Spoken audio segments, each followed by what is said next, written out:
मंत्रिमंडल में मेरे सहयोगी आदरणीय राव इंद्रजीत सिंह जी, यहाँ के उम्मीदवार पार्लियामेंट में मेरे सहयोगी डॉक्टर अरविंद शर्मा जी, आदरणीय बाबा बालकनाथ जी, अभिमन्यु जी, लक्ष्मण यादव जी, प्रीतम चौहान जी, राजीव जैन जी, आदरणीय सुरेश भट्ट जी, अरविंद यादव जी और सभी उपस्थित सम्माननीय भाई और बहनों, ये जो चुनाव होने वाला है, ये चुनाव राव इंद्रजीत सिंह जी या डॉक्टर अरविंद शर्मा के भविष्य का फैसला करने वाला चुनाव नहीं है। ये चुनाव अगर सही अर्थ में कहा जाए तो भारत की जनता का और मेरे सामने बैठी हुई जनता के भविष्य का फैसला करने वाला चुनाव है।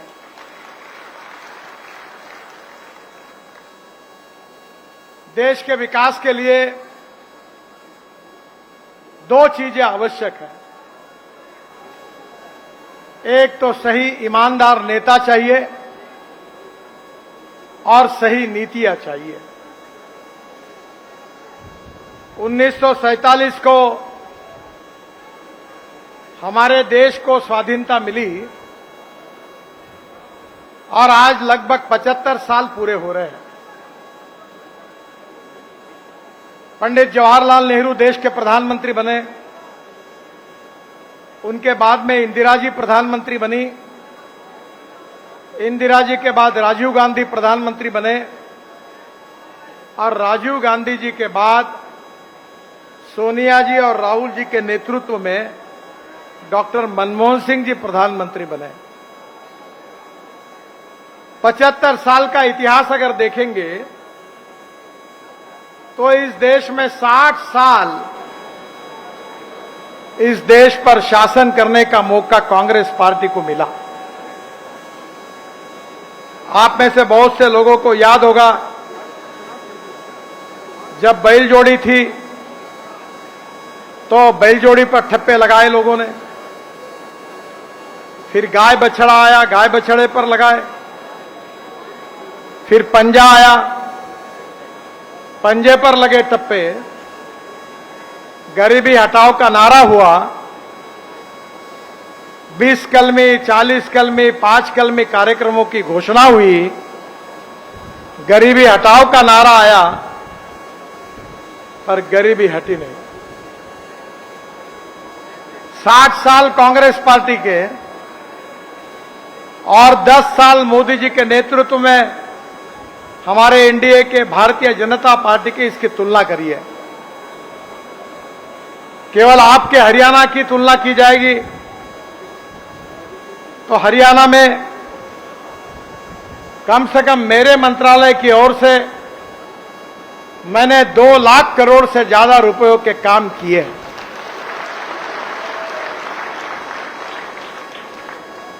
वैसे ये जो सब काम हुए हैं, इसमें बहुत बड़ा श्रेय हमारे राव इंद्रजीत जी का है, क्योंकि मैं जब मंत्री बना तो ये दिल्ली जयपुर का हाईवे एक सिरदर्द बना हुआ था और उस समय लगातार समस्याओं को सुलझाकर निर्णय करते हुए हमने समस्याओं को सुलझाकर दिखाया। डॉक्टर अरविंद शर्मा जी ने इस क्षेत्र की अनेक समस्याएं बार बार मेरे सामने रखी और इन दोनों के सुझाव पर यहां काफी बड़े प्रमाण पर काम हुआ है। गुरुग्राम से पटौड़ी रेवाड़ी तक मार्ग जो है 1600 करोड़ का 4 लेन 43 किलोमीटर, यह दिसंबर 2024 तक पूरा हो जाएगा। गुरुग्राम और रेवाड़ी आने जाने का समय 45 मिनट कम होगा। हरसरू, धोरका, जमालपुर, पतली, हाजीपुर, पटौड़ी को सीधी कनेक्टिविटी इस रोड के कारण मिलेगी और रोहतक और झज्जर आना जाना भी सुगम होगा। गुरुग्राम में द्वारका एक्सप्रेसवे और केएमपी को भी कनेक्ट करेगा। अरविंद शर्मा जी ने रेवाड़ी बाईपास की बात की थी, मैंने मंजूर किया था 1000 करोड़ का 15 किलोमीटर 4 लेन, यह भी अगस्त 2024 को पूरा हो जाएगा। रेवाड़ी गुरुग्राम में 9 फुट ओवर ब्रिज 22 करोड़ के उन्हीं के मांग पर और इंद्रजीत सिंह जी के मांग पर मैंने मंजूर किए हैं, जिसमें रेवाड़ी के मालपुरा, खरखरा, खजूरी, जयसिंहपुर, खेरा गांव में एफओबी और गुरुग्राम के रामपुरा में एनएसजी के पास मानेसर, बिनोला, राठीवास, सिद्धावली में एफओबी और ब्लैक स्पॉट में 4 फ्लाईओवर के भी टेंडर बुलाए हैं, जिसमें पचगांव, राठीवास, हीरो कंपनी, सालावास में भी फ्लाईओवर बनने से सड़क दुर्घटनाएं रुक जाएगी। दिल्ली से जो जयपुर मार्ग है, जिसकी बड़ी दिक्कत थी, वो 325 करोड़ के 12 स्ट्रक्चर्स इसी क्षेत्र में है। बिलासपुर, बावल, बांसुर मोड़, मानेसर, जगुवास चौक, शाहपुरा तिरा में फ्लाईओवर बनेंगे। दहमी में एक वीयूपी तथा 5 मेजर ब्रिज का निर्माण होगा और रेवाड़ी और बावल की ट्रैफिक समस्या भी हल होगी। हम 850 करोड़ रुपए इसके ऊपर खर्चा कर रहे हैं। मेरे पास बहुत लंबी लिस्ट है, मैं इंद्रजीत सिंह जी को और डॉक्टर शर्मा जी को देकर चला जाऊंगा।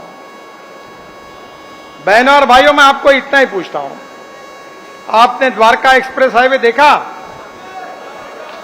अभी तो आधा ही हुआ है, अभी तो टनल बन गई है और ये पूरा काम जब होगा तो वर्ल्ड का state of art project Dwarka express highway ये हरियाणा में होगा, इस बात का आपको अभिमान होगा। द्वारका एक्सप्रेस हाईवे 9000 करोड़ का है, 29 किलोमीटर है, 8 लेन है। हरियाणा हिस्से का 20 किलोमीटर का काम पूरा हुआ है और दिल्ली के हिस्से का 9 किलोमीटर काम 2 महीने में पूरा हो जाएगा। इंदिरा गांधी एयरपोर्ट को बेहतर कनेक्टिविटी होगी और दिल्ली से गुरुग्राम तक का ट्रैफिक जाम का प्रॉब्लम पूरी तरह सुलझाया जाएगा। डीएनडी से दिल्ली मुंबई एक्सप्रेसवे 7000 करोड़, 60 किलोमीटर 6 लेन। फरीदाबाद से एक्सप्रेसवे तक 26 किलोमीटर का काम पूरा हुआ है और डीएनडी से जयपुर, पुष्टा रोड, फरीदाबाद का काम बाकी दिसंबर 2024 में पूरा हो जाएगा। दिल्ली में कालिंदी कुंज, ओखला, बदरपुर होकर सीधे फरीदाबाद को कनेक्टिविटी होगी। ये भी बहुत इंपॉर्टेंट रोड है, मैं उसको देख के आया हूं। UR2 8000 करोड़ का है, नजफगढ़ से नांगलोई तक। बहादुरगढ़ बाईपास तथा बकोली गांव में मुकरबा चौक से सिंधु बॉर्डर होकर इंदिरा गांधी एयरपोर्ट तक की सफर 2 घंटे लगते थे, अब ये सफर केवल 20 मिनट में हो जाएगी। आपके सुविधा के लिए नया एयरपोर्ट जेवर में बन रहा है। हम 3000 करोड़ का 32 किलोमीटर 6 लेन हाईवे बना रहे हैं, ग्रीन। फरीदाबाद से द्वारका एक्सप्रेसवे होकर इंदिरा गांधी एयरपोर्ट की कनेक्टिविटी, डीएनडी सोना हाईवे, ईस्टर्न पेरिफेरल एक्सप्रेसवे और यमुना एक्सप्रेसवे पर 3 इंटरचेंज, और ये भी 1 साल के अंदर पूरा होगा। आपको सबको खुशी होगी कि अंबाला कोटपुतली कॉरिडोर 12000 करोड़ का 313 किलोमीटर 6 लेन पूरा हुआ है, जो हरियाणा के उद्योग विकास के लिए बहुत बड़ा कंट्रीब्यूशन दे रहा है। अंबाला से कोटपुतली के बीच 50 किलोमीटर दूरी कम हुई और यह कॉरिडोर रोहतक, चरखी दादरी, महेंद्रगढ़ और नारनौल से गुजर रहा है। ईस्टर्न पेरिफेरल एक्सप्रेस हाईवे झगड़ा चल रहा था जब मैं मंत्री बना, सुप्रीम कोर्ट में केस थी, भूरेलाल जी कमेटी सुप्रीम कोर्ट ने अपॉइंट की थी। हरियाणा, दिल्ली, उत्तर प्रदेश सरकार पैसे देने के लिए तैयार नहीं थी। मैंने कहा मत दीजिए पैसे, हम करेंगे। हमने ये 12,000 करोड़ का दिल्ली पेरीफेरल रोड पूरा किया। पलवल से बागपत होकर कुंडली तक यमुना एक्सप्रेस और दिल्ली देहरादून एक्सप्रेस से ये जुड़ेगा। मेरे पास Delhi Mumbai express highway 1 lakh crore, Delhi Katra expressway 40,000 crore, Dwarka expressway 9,000 crore, Ambala Shamli expressway 4,000 crore, Ambala Chandigarh expressway 1,700 crore. ये बड़े प्रमाण पर ये सब काम हरियाणा में हमने किए और कुछ काम चल रहे हैं। ये सब किसके कारण हुआ? क्या इसका श्रेय मुझे है? मोदी जी को है? राव इंद्रजीत सिंह जी को है? इसका श्रेय अगर सही अर्थ में किसी को है तो मेरे सामने बैठी हुई जनता को है।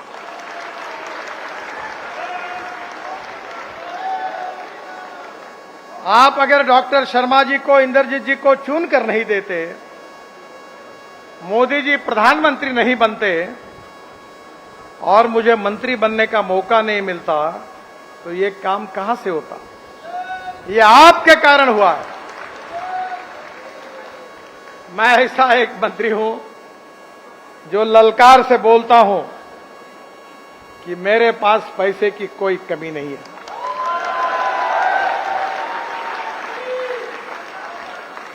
जो कहता हूं वो डंके की चोट पर करता ही हूं। और मीडिया के मित्रों को मैं बताता हूं कि मेरा भाषण रिकॉर्ड कर लो और मैंने की हुई बात नहीं हुई तो ब्रेकिंग न्यूज लगा देना। पर अभी तक ब्रेकिंग न्यूज लगाने वाला कोई पैदा नहीं हुआ है। ये देश सुखी, समृद्ध, संपन्न देश हमको बनाना है। इस देश को दुनिया की शक्ति बनाना है। इस देश को विश्व गुरु बनाना है। गांव, गरीब, मजदूर, किसान का कल्याण करना है और इस देश को दुनिया की तीसरी अर्थव्यवस्था बनाना है। अब आपको पता नहीं होगा, मैं बहुत कम आता हूं। आप क्या, मैं किसान हूं, 3 चीनी मिलें चलाता हूं और मेरी बात शांति से सुनो।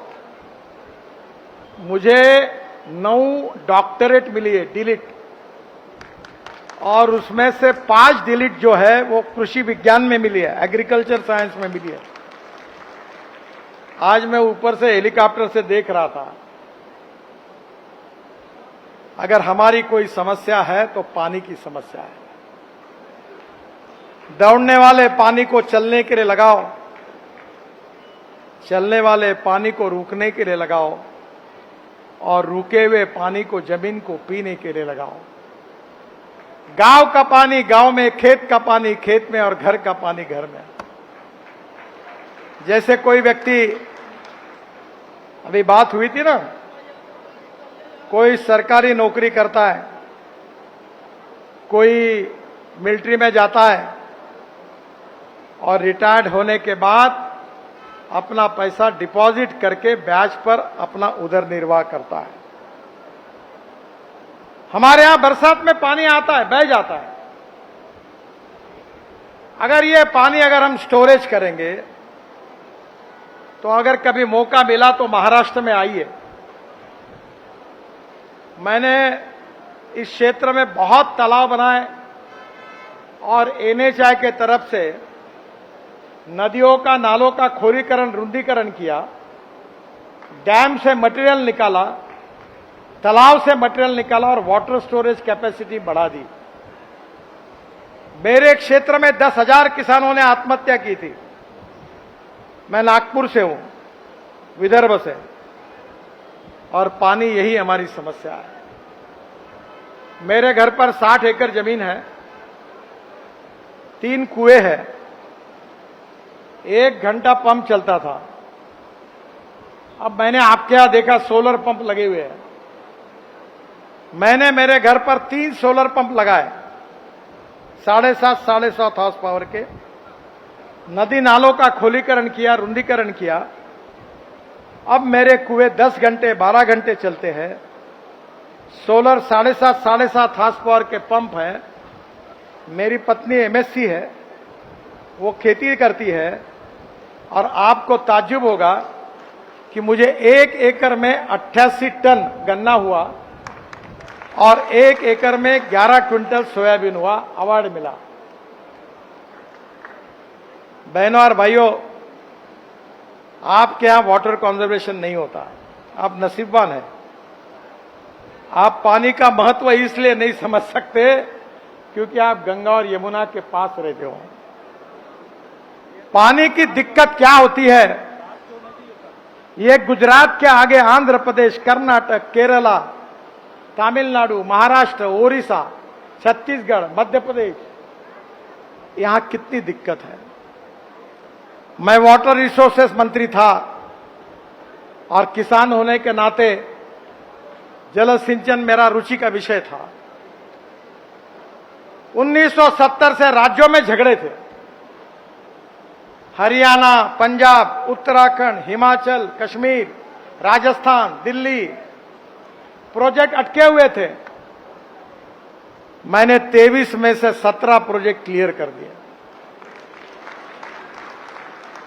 लखवाड़ बहुउद्देश्य परियोजना 6000 करोड़ की, रेणुकाजी बांध परियोजना 5000 करोड़ की, किशोर बांध परियोजना 12000 करोड़ की, जो हरियाणा, दिल्ली, राजस्थान, उत्तराखंड, हिमाचल प्रदेश, उत्तर प्रदेश, मैंने इनके बीच में समझौता कराया।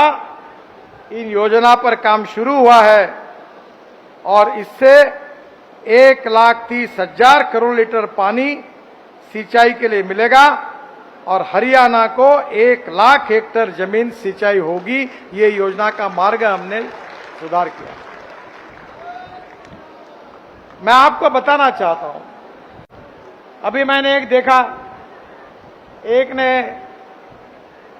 हमारे यहां इसको खेत में तालाब बनते हैं, तो तालाब बनाया था और तालाब के ऊपर पंप लगे थे सोलर के और तालाब का पानी लेकर वो अपने जमीन को दे रहा। आज देखिए हमारी समस्या क्या है। हम ग्लोबल इकोनॉमी में है। हमारे यहां गेहूं, चावल, मक्का, शक्कर, इसके भाव हम नहीं तय कर सकते। शक्कर का भाव ब्राजील तय करता है, मक्के का भाव अमेरिका तय करता है, सोयाबीन का भाव अर्जेंटीना तय करती है। और हमारी समस्या यह है कि गेहूं, चावल, मक्के के भाव नहीं बढ़ते, पर खाद के भाव बढ़ते, दवाइयों के भाव बढ़ते, सीमेंट के भाव बढ़ते, स्टील के भाव बढ़ते। गेहूं सस्ता है, ब्रेड बिस्किट महंगे हैं। कपास सस्ता है, कपड़ा महंगा है। और बहनों और भाइयों, इसलिए हमारी सरकार ने सबसे बड़ा काम किया है। हमारे किसान को अन्नदाता कहते थे, पर हमने किसान को केवल अन्नदाता नहीं रखा, हमने किसान को ऊर्जादाता बनाया। ऊर्जादाता। डॉक्टर शर्मा जी के लोकसभा में जितनी बिजली लगती है उतनी बिजली हम किसान तैयार करते हैं मेरे क्षेत्र में। हमने किसानों को ऊर्जादाता बनाया और ऊर्जादाता नहीं बनाया, अब ईंधनदाता बनाया। हम 15 लाख करोड़ के पेट्रोल, डीजल और गैस को आयात करते हैं और आप गन्ने के जूस से, मोलाइसिस से, ब्रोकन राइस से, मक्के से हम इथेनॉल बनाते हैं। राव साहब को पता है कि मेरे घर में एक इनोवा गाड़ी है टोयोटो की। मैं ट्रांसपोर्ट मंत्री हूं, मैं जो बोल रहा हूं वो ऑथोराइज हूं, क्योंकि यह गाड़ियों के जितनी है ये सब मेरे हाथ में ही है। बहनों और भाइयों, वर्ल्ड की पहली इनोवा गाड़ी मेरे घर पर है। आज तो मैं वो गाड़ी लेकर ही आने वाला था, पर मेरे ऑफिस ने कहा कि नहीं, पार्टी ने कहा हेलीकॉप्टर से जाओ। वो गाड़ी किसानों ने तैयार किए हुए ब्रोकन राइस से, शुगर केन जूस से, मक्के से जो इथेनॉल बनता है, उस इथेनॉल पर 100% चलती है और उसमें 60% बिजली तैयार करती है। और पेट्रोल की तुलना में अगर एवरेज का विचार किया जाएगा तो पेट्रोल का भाव 25 रुपए लीटर पड़ता है। अभी मारुति सुजुकी भी अपनी गाड़ी आप फ्लेक्स इंजन पे बना रही है। Bajaj, TVS, hero, TVS, Honda scooter, auto rickshaw बना रही है। इस देश में electric car, electric scooter, electric bus मैंने ही लाई है। और आज आपको बता रहा हूं, 1 साल के अंदर डीजल पर नहीं तो इलेक्ट्रिक पर चलने वाला और इथेनॉल पर चलने वाला ट्रैक्टर भी आ रहा है। आपकी 50,000 रुपए की साल की बचत होगी। बहनों और भाइयों, अब किसान ईंधन दाता हुआ है। आपके हरियाणा में पानीपत में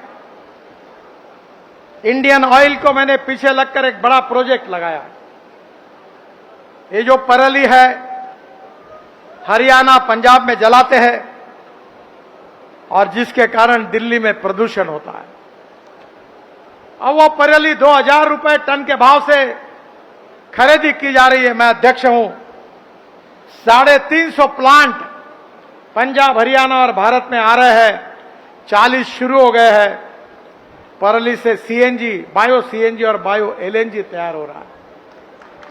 और जो पानीपत में इंडियन ऑयल ने जो प्लांट डाला हुआ है, वो 1 lakh litre ethanol, 150 ton bio bitumen और 76,000 टन, 76,000 टन हवाई ईंधन, हवाई जहाज चलने वाला ईंधन बना रहे हैं।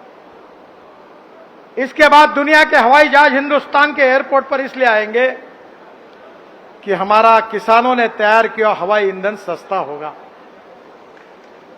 मैंने कुछ स्पाइस जेट का हवाई जहाज किसानों ने तैयार किए हुए हवाई ईंधन पर देहरादून से दिल्ली लाने में हम कामयाब हुए। एयर एशिया का हवाई जहाज चला तो किसान केवल अन्नदाता नहीं, किसान केवल ऊर्जादाता नहीं, किसान ईंधन दाता बना। अब किसान हवाई ईंधन दाता बन रहा है और बिटुमिन दाता बन रहा है। यह हमारे सरकार ने किया है। बहनों और भाइयों, गांवों का विकास करना है, देश का विकास करना है, गरीबी, भूखमरी, बेरोजगारी को हटाना है और गांवों को समृद्ध और संपन्न बनाना है। केवल स्मार्ट शहर नहीं, स्मार्ट विलेज भी बनाने हैं। इस देश में जो 60 साल में कांग्रेस पार्टी नहीं कर सकी, वो मोदी जी के नेतृत्व में भारतीय जनता पार्टी ने 10 साल में करके दिखाया। और इसलिए मैं आपसे अनुरोध करने के लिए आया हूं कि आपके क्षेत्र के विकास के लिए आदरणीय डॉक्टर शर्मा जी ने आपके विकास कामों के लिए लगातार मेरा पीछा किया और ये काम करके दिखाए। राव इंद्रजीत सिंह ने हमारे दिल्ली, जयपुर से 10 साल से सब काम बार बार मेरे पास कम से कम 25 बार, 30 बार वो आए होंगे। और राव साहब बताएंगे कि मैंने उनको 1000, 2000, 5000, 10,000 करोड़ ऐसे दिए। कभी मैंने नहीं कहा। मैं मजाक में कहता हूं कि जैसे द्रौपदी की थाली थी वैसे एक थाली मेरे पास है। आप मुझे ज्यादा जानते नहीं हो। मैं 95 में मुंबई में मंत्री था, तो मैं समुद्र में, आप कभी मुंबई जाओगे तो आपने देखा होगा एक वर्ली बांद्रा सीलिंग प्रोजेक्ट मैंने बनाया, 55 उड्डान पुल बनाए। पुणे मुंबई हाईवे बनाया, एक्सप्रेस हाईवे बनाया, मेरे पास 5 करोड़ रुपए थे। पैसा खड़ा किया और हाईवे बनाए, पैसा चुका दिया। अभी मेरे इनविट मॉडल में मुंबई स्टॉक एक्सचेंज में मैं गया था, हमें पैसा खड़ा करना था, 7 दिन का टाइम था। 7 घंटे में 7 टाइम्स ओवर सब्सक्राइब हो गया, पैसे की बारिश आई। इस देश में पैसे की कमी नहीं है, इस देश में ईमानदारी से देश के लिए काम करने वाले नेताओं की कमी है। मैं 10 साल में 50 लाख करोड़ के काम कर चुका हूं। कोई माई का लाल कह नहीं सकता, कोई कॉन्ट्रैक्टर कभी मेरे पास अपने कॉन्ट्रैक्ट को क्लियर करने के लिए मेरे घर पे आने की किसी को जरूरत नहीं पड़ी। 1 रुपए का करप्शन नहीं हुआ, क्योंकि हमने ईमानदारी से काम किया। हमारी इतिहास, हमारी संस्कृति, हमारी विरासत, हमारी प्रेरणा है। हमारी मातृभूमि, हमारी मदरलैंड, हमारा देश हम सर्वोपरि है। हम 2-4 रहे न रहे, तेरा वैभव अमर रहे मां, ये हमारा विचार है। हम देश के लिए काम करते हैं, गांव गरीब मजदूर किसान के लिए काम करते हैं। और मैं तो 75 में इमरजेंसी नहीं आती तो राजनीति में नहीं आता। जयप्रकाश जी के आह्वान पर राजनीति में आया। स्टूडेंट लीडर था। जॉर्ज फर्नांडिस और अटल बिहारी वाजपेयी जी का मुझे यंग एज में बहुत प्रेम मिला। आपके यहां की सबसे लोकप्रिय योजना है गांव को जोड़ने वाली प्रधानमंत्री ग्राम सड़क योजना। ये भी बनाने का सौभाग्य मुझे मिला। वाजपेयी जी ने मेरे पर काम सौंपा था, मैंने वो योजना बनाई। और मैं विश्वास से आपको बताना चाहता हूं कि जो जो कहा हमने वो किया है। हम देश की गरीबी को दूर करना चाहते हैं, युवाओं को रोजगार देना चाहते हैं। आपके यहां बहुत सी बातें होती है, मैं तो कोई जानता नहीं इस बात को। मैं भी पार्लियामेंट के लिए खड़ा होता हूं। जहां अभी तक अनेक बार कांग्रेस ही जीतती, वहीं मैं जानबूझकर खड़ा होने के लिए गया। अडवाणी जी, सुषमा जी, बहुत नेताओं ने मुझे कहा तुम चुनाव हार जाओगे, वहां क्यों जा रहे हो। मैंने बोला यहीं से लड़ूंगा। तो वैसे भी मैं जाट तो नहीं हूं, पर स्वभाव से जाट हूं। तो मैंने हमारे लोगों को कहा कि जो करेगा जात की बात उसको कस के पड़ेगी लात। याद रखना, आदमी उसकी जात से बड़ा नहीं होता, उसके गुणों से बड़ा होता है। जात, पंथ, धर्म, भाषा से व्यक्ति बड़ा नहीं होता, उसके कार्य, कर्तृत्व और गुणों से बड़ा होता है। इस समाज का जातिवाद, सांप्रदायिकता को हटाकर मानवता के आधार पर टेक्नोलॉजी, ज्ञान, विज्ञान, तंत्र विज्ञान, इनोवेशन, रिसर्च, इसका उपयोग करके हमें देश को दुनिया की महाशक्ति बनानी है।